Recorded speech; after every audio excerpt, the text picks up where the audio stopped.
नमस्कार दोस्तों, एक और PYQ सीरीज में आपका स्वागत है। हम लोग देख रहे हैं पिछले सालों के प्रश्न, इंडियन पॉलिटी, भारतीय राज्य व्यवस्था के। मुश्किल से मुश्किल 2 या 3 वीडियोस बची होंगी जिसमें BPSC में पॉलिटी के सारे प्रश्न जो पूछे गए हैं वो कवर हो जाएंगे। तो अगर आपने पुरानी वीडियोस नहीं देखी तो उनको भी एक बार देख लीजिए। चलिए इस वीडियो को भी स्टार्ट करते हैं और देखते हैं इसका पहला क्वेश्चन क्या है। The members of the state legislative council are not elected from which of the following categories. राज्य विधान परिषद के सदस्य निम्नलिखित में से किस श्रेणी से नहीं चुने जाते हैं। अब पहली बात तो जो लेजिस्लेटिव काउंसिल है, विधान परिषद, वो हर राज्य में होती नहीं है कुछ ही कुछ राज्यों में होती। कितने राज्यों में ये आप कमेंट बॉक्स में बताइएगा। साथ में जब भी चुनाव होता है राज्य में तो वो राज्य विधानसभा के लिए होता है, जिसमें हम विधायकों को चुनते हैं, MLA को, मेंबर ऑफ लेजिस्लेटिव असेंबली को चुना जाता है। उसमें जनता डायरेक्ट वोटिंग देती है, लेकिन जो विधान परिषद है इनके सदस्यों को चुनने के लिए जनता वोट नहीं देती, इनको इनडायरेक्टली चुना जाता है। तो इसमें यही पूछा जा रहा है कि जो मेंबर्स हैं वो किन कैटेगरी से इलेक्ट नहीं होके आते, इनमें से किससे नहीं चुने जाते। तो ऑप्शंस देखते हैं। पहला क्या है, स्थानीय निकायों, पंचायतों के सदस्य, मतलब मेंबर्स ऑफ लोकल बॉडीज है, पंचायत। तो देखिए इनसे भी चुना जाता है, शिक्षक से भी चुने जाते हैं, स्नातक से भी जो ग्रेजुएट हैं। सिर्फ एक ऑप्शन ऐसा है उद्योगपति, इनमें से कोई चुन के नहीं जाता है, ना ही ये वोट देते हैं। तो इसलिए इसका करेक्ट आंसर क्या है इस क्वेश्चन का, वो है आपका डी, उद्योगपति या इंडस्ट्रियलिस्ट। नेक्स्ट क्वेश्चन देखते हैं। Which of the following parliamentary committee deals with the delegated power to make rules and regulations to the executive? निम्नलिखित में से कौन सी संसदीय समिति कार्यपालिका को नियम विनियम बनाने के लिए प्रत्यायोजित शक्ति से संबंधित है। अब देखिए इसका मतलब क्या है, होता ये है, मान लीजिए जो कानून है, कानून तो आपकी विधायिका ने बना लिया। जैसे आपका सिटीजनशिप अमेंडमेंट एक्ट बना था कानून, वो संसद ने पास कर दिया।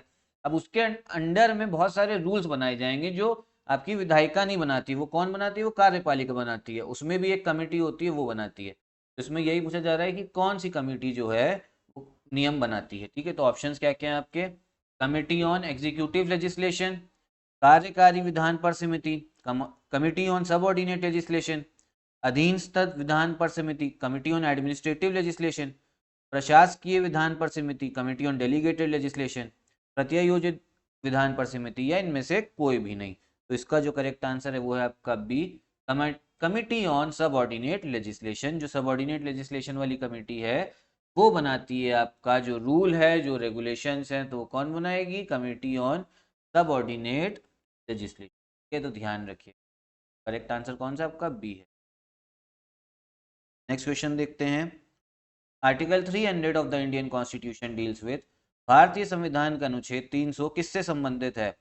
लिटिगेशन एंड प्रोसीडिंग्स, मुकदमों तथा कार्यवाही, गवर्नमेंट कॉन्ट्रैक्ट, सरकारी ठेके, अटॉर्नी जनरल, महान्यायवादी, restriction on trade and commerce, व्यापार तथा वाणिज्य पर प्रतिबंध, या इनमें से कोई भी नहीं। तो इसका जो करेक्ट आंसर है वो जो आर्टिकल 300 है वो डील करता है लिटिगेशन और प्रोसीडिंग से, मुकदमे तथा कार्यवाही, जो आप मुकदमे दायर करते हैं न्यायालय में, उससे संबंधित है। कौन सा, अनुच्छेद 300 आर्टिकल 300।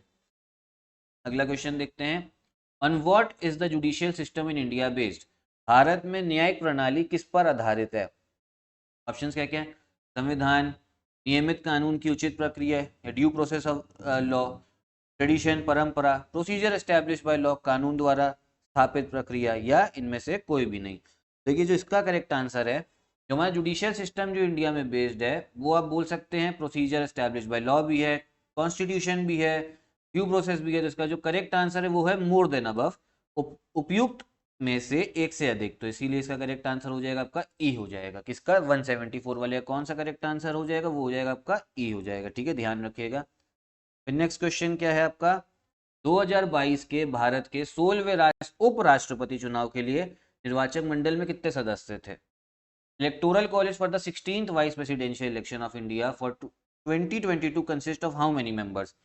देखिए जो उपराष्ट्रपति का चुनाव ये भी इनडायरेक्ट होता है, इसमें जनता वोट नहीं देती है। तो इसमें ये पूछा जा रहा है कितने सदस्य थे जो 2022 में जब चुनाव हुआ है, वो भी 16वें वाइस प्रेसिडेंशियल इलेक्शन में, कितने आपके सदस्य जो है वो थे। तो ऑप्शंस क्या क्या हैं आपके, इसमें देख लेते हैं।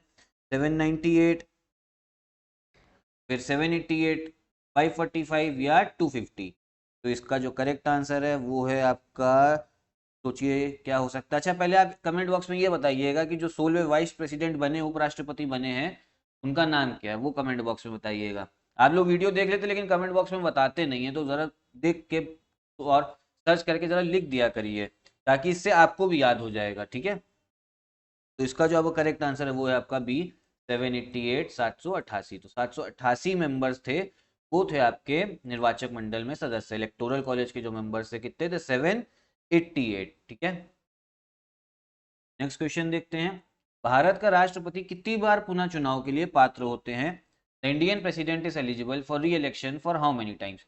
देखिए हमारे संविधान में कोई भी ऐसी लिमिट नहीं दे रखी, तो इसका करेक्ट आंसर है एनी नंबर ऑफ टाइम्स, कितनी भी बार। एक बार 5 साल का कार्यकाल खत्म करा उसके तो दोबारा चुनाव लड़ सकते हैं कौन? भारत के राष्ट्रपति।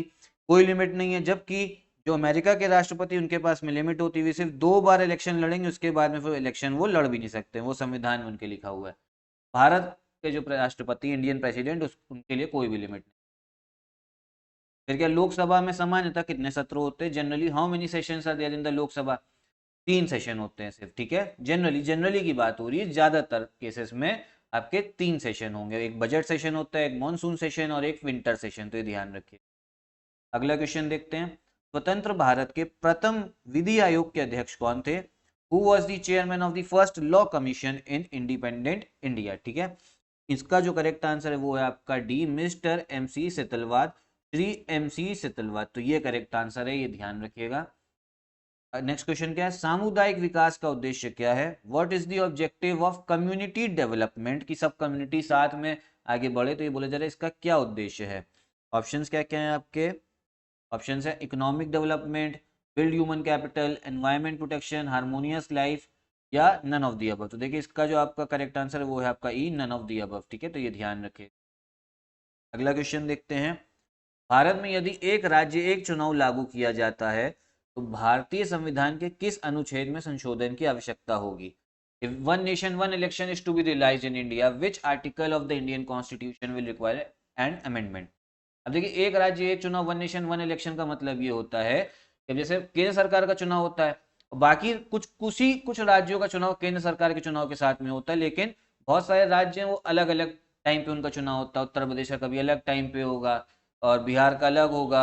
इसका मतलब ये वन नेशन वन इलेक्शन का कि केंद्र सरकार का और सारी राज्य सरकारों का चुनाव एक ही वक्त पे हो, इसको बोला जाता है वन नेशन वन इलेक्शन। ये भी काफी चर्चा में रहा है ये टॉपिक, क्योंकि सरकार चाहती है कि ये आए, केंद्र सरकार चाहती है, और जो राज्य सरकार है वो इसका विरोध करती है, क्योंकि उनको लगता है कि इसमें केंद्र सरकार को ज्यादा फायदा होगा। उसमें यही बोला जा रहा है अगर ये लाना है भारत में तो कौन से आर्टिकल में हमें संशोधन करना पड़ेगा। ऑप्शंस क्या क्या है? आर्टिकल 83, 172, 356, 246, 246, या इनमें से कोई नहीं। तो करेक्ट आंसर इनमें से कोई भी नहीं, ठीक है। तो ये ध्यान रखिएगा। यहीं पे वीडियो भी खत्म करते हैं, और अगर वीडियो आपको पसंद आए तो लाइक करिए, चैनल को सब्सक्राइब करिए। नमस्कार।